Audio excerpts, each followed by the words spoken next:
I've officially started The Artist Way this morning. I have already seen the workings of this book manifesting off of the pages into real life. First of all, I want to start about why I'm starting it. I feel very lost in life. I'm healing very deep career wounds. I used to work in cybersecurity. I don't want to do that anymore. I want freedom. I want creativity, my true self in all areas of my life. I felt so much restriction and rejection and fear, especially now that I'm about to turn 30, in a month, because it's August 4th and I just got a notification from Partiful that my birthday's in a month. Thank you.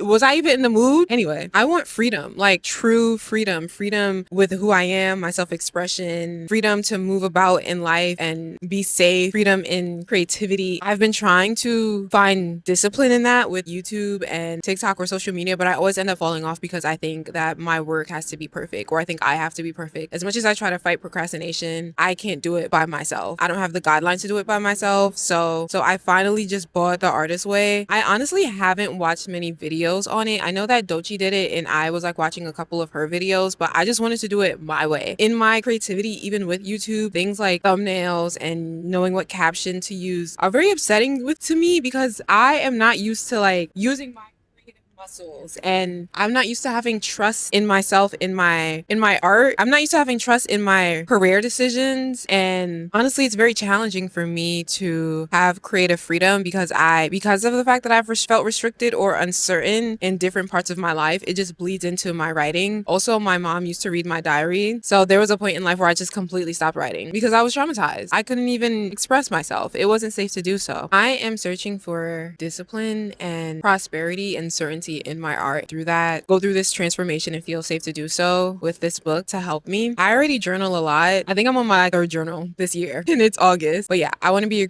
a better writer for Substack, for YouTube, the way I articulate myself, and see what comes out on the other side. Being that I've decided that I'm not going back to corporate America, I'm like, okay, what do I do now? Because I'm panicking. I'm panicking. I'm so fucking scared. So I did my first morning pages this morning, and it was kind of easy for me because one, I already journal every day, so I'm used to that. And yesterday I was fighting with a friend that I was like trying to communicate with and resolve an issue. So I already had a lot to write. I had a lot to say. I'm used to not being able to speak out loud, so usually like I'm always writing anyway. But before diving into the morning pages and the artist dates and the weekly assignments, I wanted to read the introduction to get myself like settled and truly understand what this book entails and what it's asking of me, and also what I'm asking of myself. So she talks about it being spiritual electricity. We tend to think, or at least fear, that creative dreams are egotistical, something that God wouldn't approve of. We undertake certain spiritual exercises to achieve alignment with creative energy of the universe. Even with this, I have my own plights with God again. I grew up very religious against my will, and religion has shown up in my life as something more harmful than good. But she talks about God and being a creator, or like your relationship with the creator. And she says, I'm suggesting you take the term creator quite literally. You're seeking to forge a creative alliance, artist to artist, with the great creator. As you work with the tools in this book, as you undertake the weekly tasks, many changes will be set in motion. Chief among these changes will be triggering of synchronicity. We change and the universe furthers and expands that change. Leap and the net will appear. And when I tell you the net has already been appearing, I've been experiencing synchronicities that I can't even explain. That makes me sound crazy.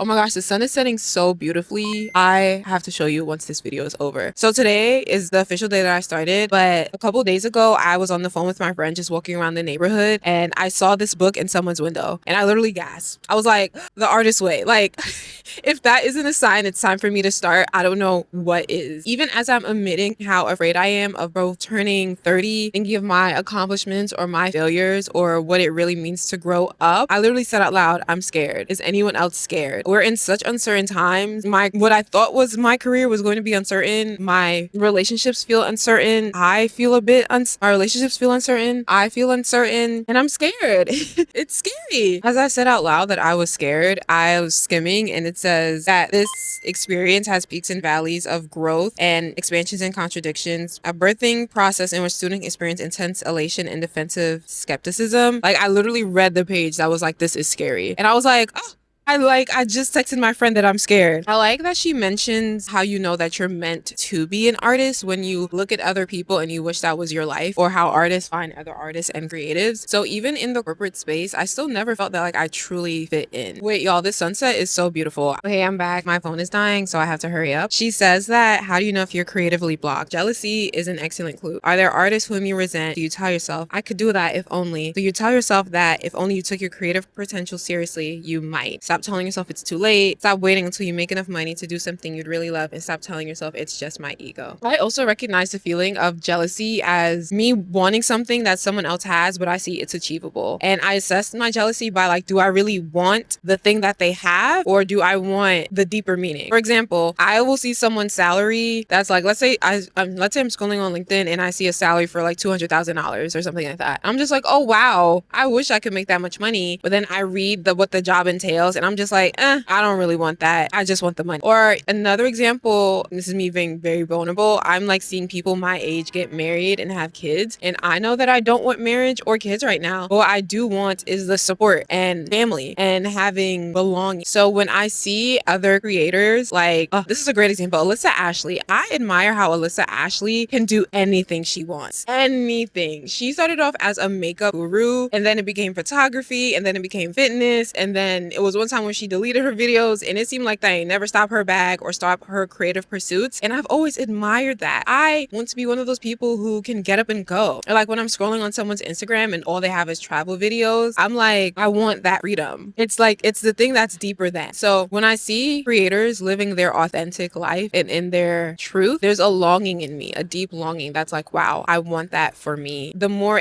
I admit to myself and say out loud what I want, it doesn't align with like strict binaries of working at a desk job. It doesn't matter how cool the job is, you know? I am on the pursuit of true freedom. Have you ever cried to Pursuit of Happiness by Kid Cudi? That's how I feel right now. Like, I'm on the pursuit of happiness and it's just like, tell me what you know about dreaming. You don't even know about nothing. Tell me about the night terrors. Like, I'm literally feeling night terrors about waking up and feeling my life being unfulfilled. And if I don't take this leap right now, I don't know when I'm going to get the next opportunity to do so. Another synchronicity is I've been seeing my angel number a lot, the one that's specific to me. And every time I see it, I'm like, oh. Another synchronicity, I literally found $1 on the floor, on the ground. And first of all, people rarely carry cash nowadays, but it was like heavily raining that day. And I had the book, had it in my bag because I wanted to like skim through it while I was at work. Again, like I'm literally seeing things line up in positive ways. Another thing I'm experiencing is connections that I care deeply about are falling apart, or the connections that I thought I cared about but were superficial are fading away. And I know in this process, for something to be built, also something has to break or things have to fall apart before they come together. I want to show you my notebooks. I don't want this video to be too long. This is my everyday notebook for my morning pages. She recommends not rereading them, and I don't reread my journals anyway. For the assignments that she gives or like prompts, I got this book. I went to the Dollar Tree,